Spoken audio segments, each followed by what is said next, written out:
What's going on, everybody out there in YouTube land? It's your guy Q, the movie collector, here again, back with another 4K video review. And on today's video, we're going to be talking about a 4K that we've been waiting on for a very, very long time. And it's safe to say, I mean, right now we've got all of them now except for one, and that day is here. So if you've seen the thumbnail for this, you already know what I'm fixing to talk about. But we're talking about the release of Scream 4 in 4K. So yeah, Scream 4. So, I mean, what can I say about this film, man? This is actually, in my opinion, my favorite sequel out of all of the Scream movies. It's not to say that I don't like 2 or 3. I mean, I love 2 and I like 3 too. I don't hate it, but I like it. It's not one of my favorites per se, but the fourth one, man, the fourth one, and to those that don't know, the fourth one was Wes Craven's last Scream movie that he directed. So it was actually a nice little return to form for him. And but if you've been living under a rock and are not a fan of Scream here, Scream 4, it takes place, I mean, right now, Sydney right now, she has a best-selling book out right now about her life story, and she has an assistant that, you know, walks along with her and takes care of her business. So Sydney's she's kind of changed it up a little bit, and she's no longer anymore in Hillsborough. Yeah, so the movie starts off in traditional fashion. I mean, just meta all over the place. It's letting you know that this is it's the true definition of what really makes this franchise stand out. So you've got to start out from it starts off from showing you a scene from Stab 6, and then it goes into Stab 7, or however it goes. But you get some pretty cool cameos from Kristen Bell and was it Anna Paquin at the beginning of the movie. And I thought ever since I've seen it from when it came out ago, I was really shocked about seeing them two in it. So it's always a little fun little scene to watch. But yeah, so then, you know, the killings start off, and then next thing you know, Sydney's niece is being targeted, as well as Sydney.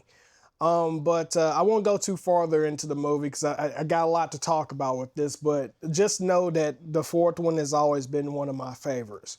But yeah, there's a personal gripe I have about this release. I got 2 of them, okay? The first one is, I mean, I get what they were doing with this steelbook. I mean, I'm glad that they went and they made it to match along with the other Scream steelbooks that's been released right now. But this is a Lionsgate Limited release, okay? I guess you could consider me a little spoiled, but I'm used to Lionsgate Limited releases, especially when they do steelbook releases. I'm used to them making nice little packaging, just like here with the Descent, which you got your nice little fancy little slip cover. I mean, this is in true Lionsgate Limited fashion. And it really boggles my mind that they decided not to do that for this one. So, my other gripe has to do with the movie itself. Okay, so I've had the Blu-ray for a minute. Okay, I've had the Blu-ray for a minute. This was actually, I picked this up at Walmart, like maybe give or take, I think maybe about 2, maybe 3 years ago. I picked it up around Halloween, so that's why I've got a slip cover here for my edition.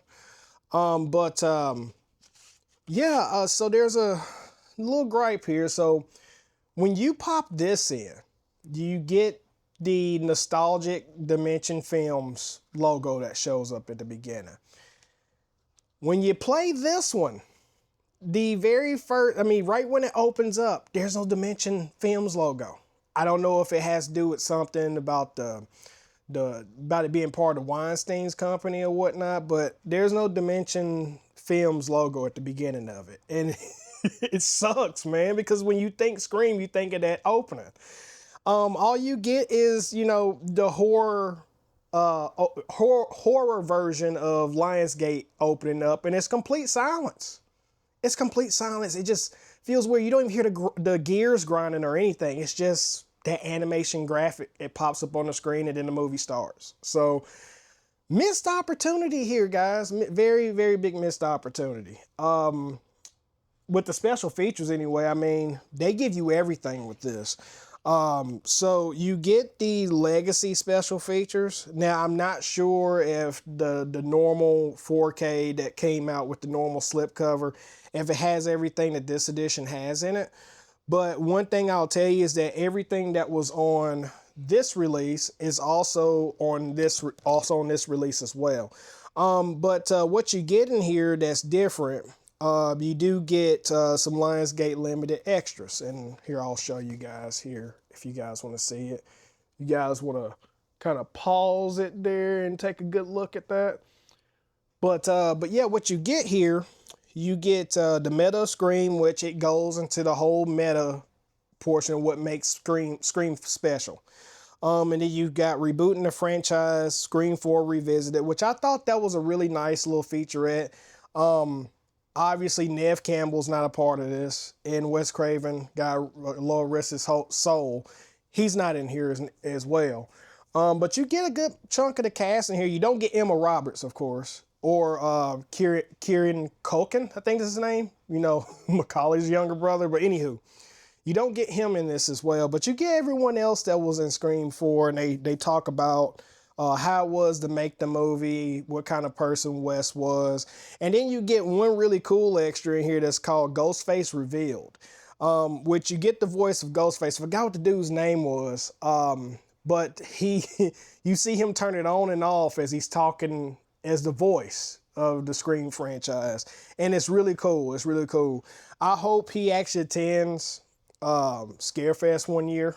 I don't like to meet the guy, but yeah, that was a really cool one. And then you got Wes Craven, the maestro of Scream. So that was a really good featurette as well. It talked about, it's kind of like a dedication to Wes Craven, which I thought was really good. I thought that was really unique.